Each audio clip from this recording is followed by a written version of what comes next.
Hey, how's it going? Welcome back, my fellow friends and family gamers. Today, we're taking a look at This Is the President. Now, right now on Steam, this just came out, right? And people they're not really feeling it. Right now, it kind of have a mixed review, and honestly, some of the comments are even saying this is a wasted opportunity and that it's kind of something that is just kind of really, something similar to Suzerain.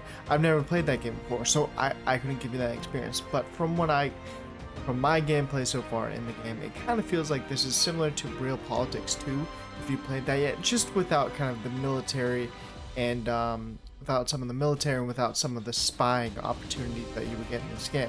Now, at the point of this video, I'm about an hour and a half in, roughly, give or take, and honestly, I had no idea what this game, as pretty much with other games that I start playing, besides, Company of Heroes or Myth of Empires, with this game, I had no idea what I was getting into. I mean, even starting out, we can see we have this Noah. Noah's our lobbyist here, and we're trying to pass Amendment 28. Now, that will, as you can see here, I made the decision early on in that hour of gameplay beforehand. Go ahead and colonize Mars.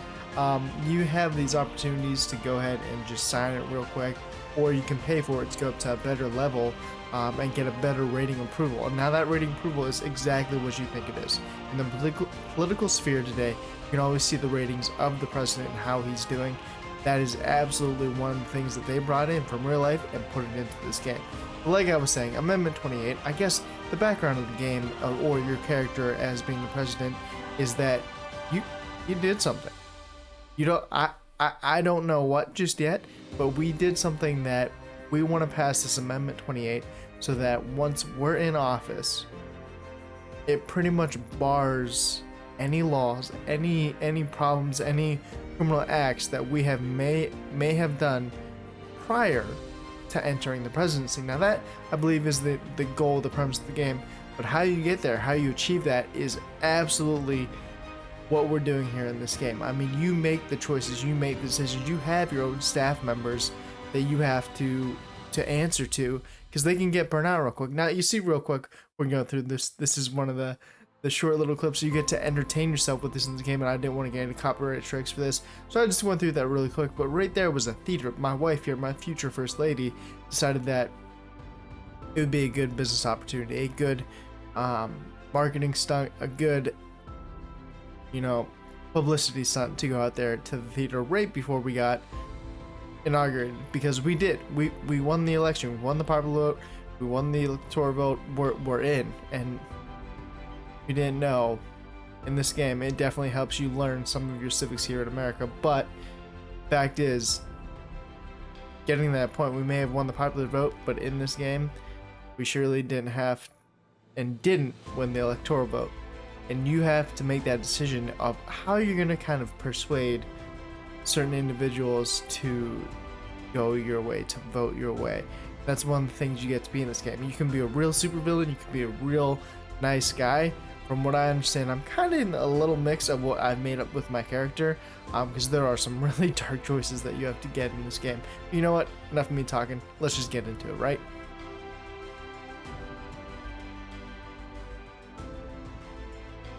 Now, right now, that play that I just had zoomed through real quick, that my wife wanted to go to here, my future first lady, this is the director behind it, and he's saying that basically his play was a creation of what him and of what our character in this game, the president in this game, did in a previous life. Now, once you get to the point and you actually go through this theater, you can read all of this, everything that's going on. He is literally making it a life story of what we did together, and some of the stuff.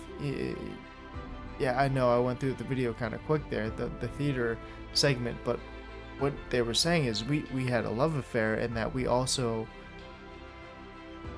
basically got drunk and hit a little girl on the bicycle, and he is just so ridden with guilt that this is his escape, this is his confession, and he's blackmailing us. He's telling us that he's gonna go tell the press, he's gonna tell everyone what happened. Now, being that our goal in this game is to achieve Amendment 28, to make sure that that doesn't happen, to make sure that we don't go to jail for a crime committed prior to our presidency, let's just say my character in this game had a couple of different options, as you can see here with my advisors, that we had to go through and see if that was the proper way to deal with it. Now, I will admit, starting off softly here, I tried to get my advisors to launch these different campaigns that could have been seen as a smear campaign. Exactly right here, launch campaign to box Ray in on social media so that he doesn't really want to come out and talk to us or give away what happened in the past. We want to kind of keep him in his lane.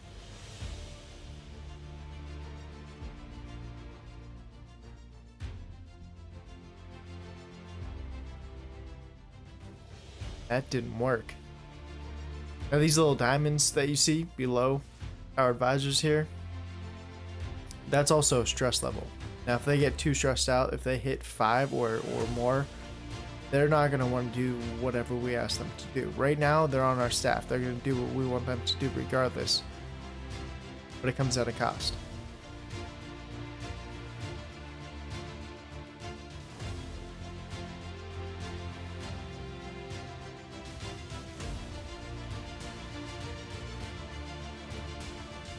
You know, sometimes, I'm picking up on it with this game, sometimes the higher stress situations tend to be the ones you have to go with. Now there are some times where like there was this event that happened in one of the cities around the country. It was a national disaster, and the mayor didn't really want to come to us for federal aid.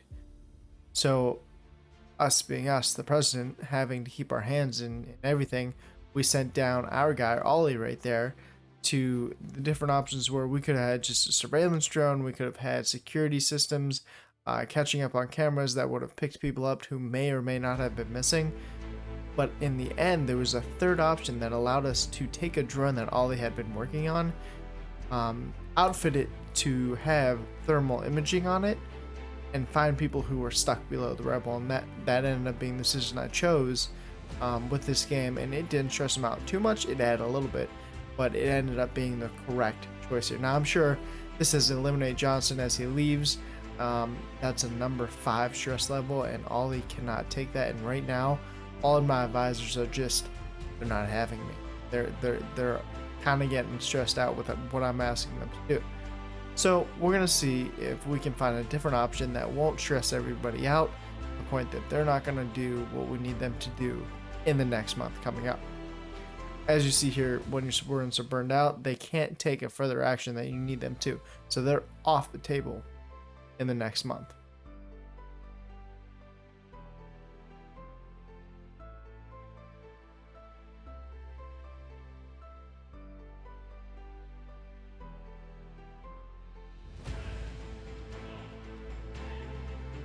And you're taking the risk here, and to bring up the board game Risk, and that's now you can play that on a mobile app and whatever. Sometimes you take the risk, like this is worth 1 stress point, right?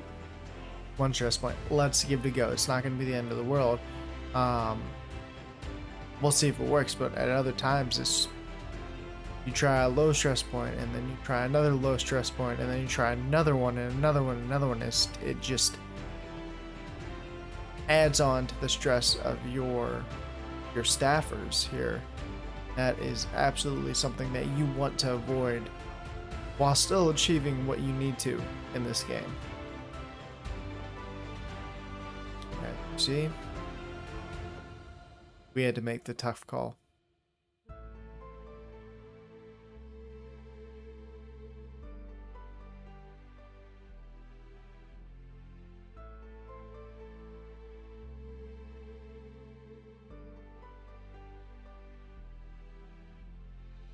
Well, of course, yes. After hitting all these different options and asking my team to update what possibilities we could do to take action against this man who was slandering us, because at this point nobody else knows what's going on, it got to a point that it came even on me on the other end. Before the game showed me himself, it became a little sketchy and a little more like, it's like, hey, listen, here's the trail. If anyone wants to follow what's happening, what we're doing to um, prevent this guy from spilling the beans, it's right there. It's clear. It's steady. I mean, we had a couple of options that we did choose to execute that were preemptive. That he didn't even come out yet, so the press were wondering, what the hell is this guy doing? Why are they talking about this? This isn't an issue yet, or something they haven't heard of. Well, we kind of showed our hand a little bit.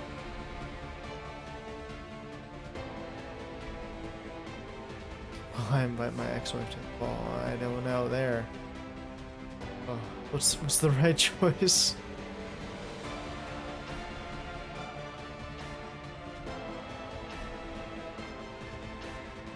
And these are the choices you get, you know, in addition to having your staff members, your staffers, execute orders on your behalf. You get these events that pop up that, for this instance, the Bible, that this person wanted us to have, or what is this? Them asking us to donate $1 million to fight against microplastics.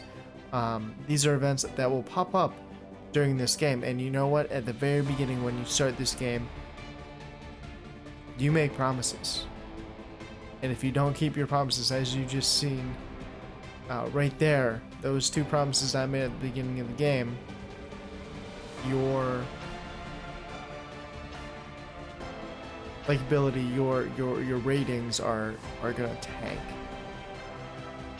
and you can't get the people to vote, you can't get Congress to vote, you can't get the House, the Senate, anybody to get behind your horse in passing Amendment 28 if you don't have any. You have a tanked out, hit the bottom approval rating. Good luck. And now the vice president's missing. That's great. The night before inauguration, the vice president is missing.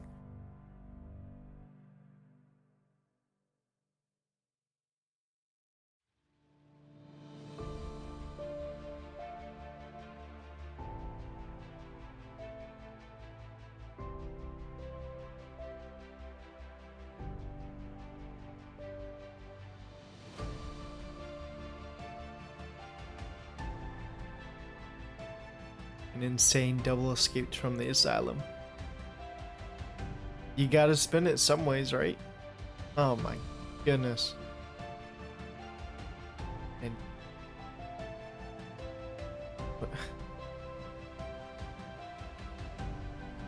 okay. So he was sitting in a homeless camp in Central Park. He was able to, that's a big issue. He was able to slip past Secret Service. But we found him, and now it's up to us to keep this kind of under wraps.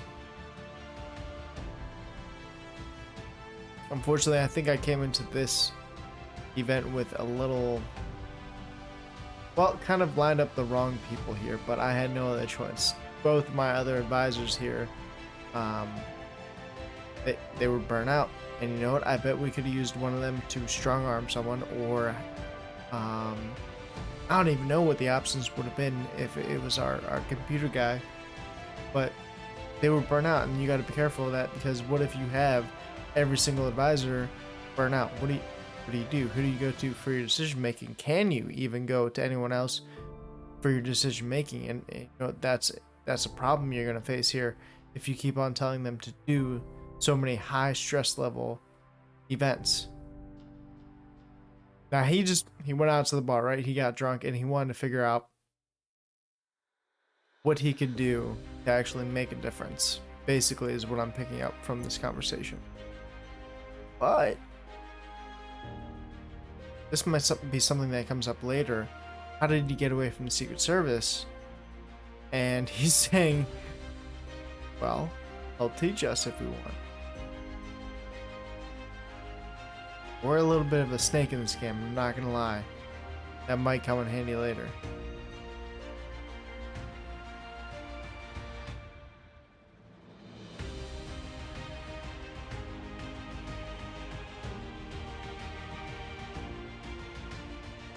ban from this. The folder lists civilians who snitched for the FBI. So that's part of this game as well. You find yourself holding on to a bunch of blackmail, a bunch of intelligence that you can either sell in the game if you need it, or you can use it to your advantage. And we're at a 53. Tapped on that 53% approval rating, and both of the two advisors I had available still are now out.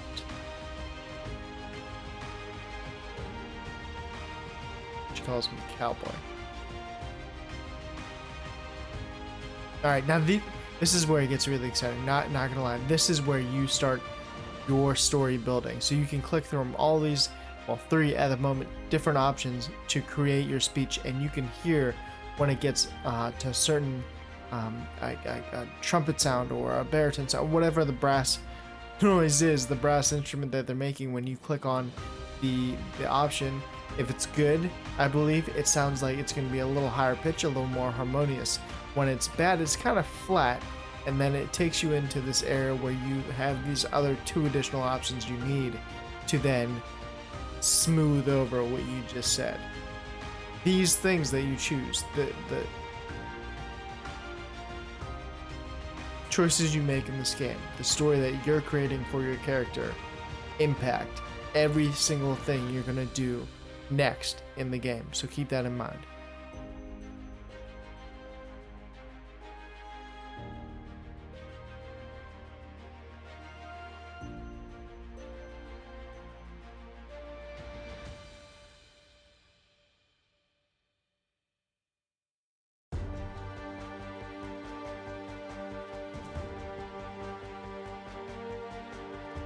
Weird thing is,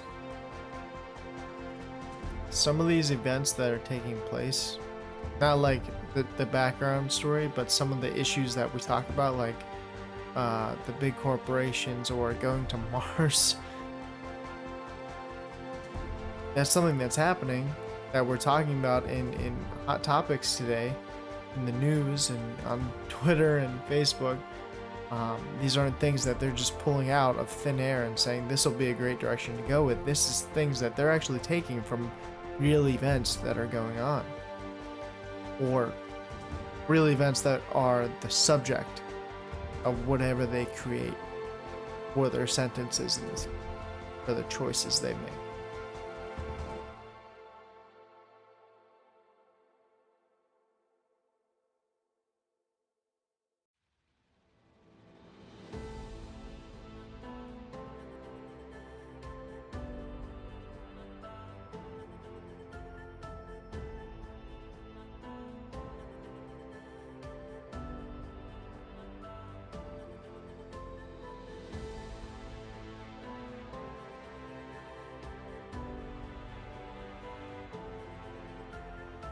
I'm kind of keeping it kind of close to my heart here.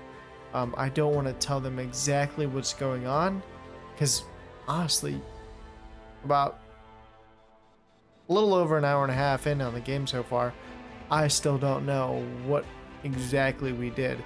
But you know, at this point, this is what you're looking at with this game. I cannot recommend it more, especially if this is the type of game that you would usually stray away from.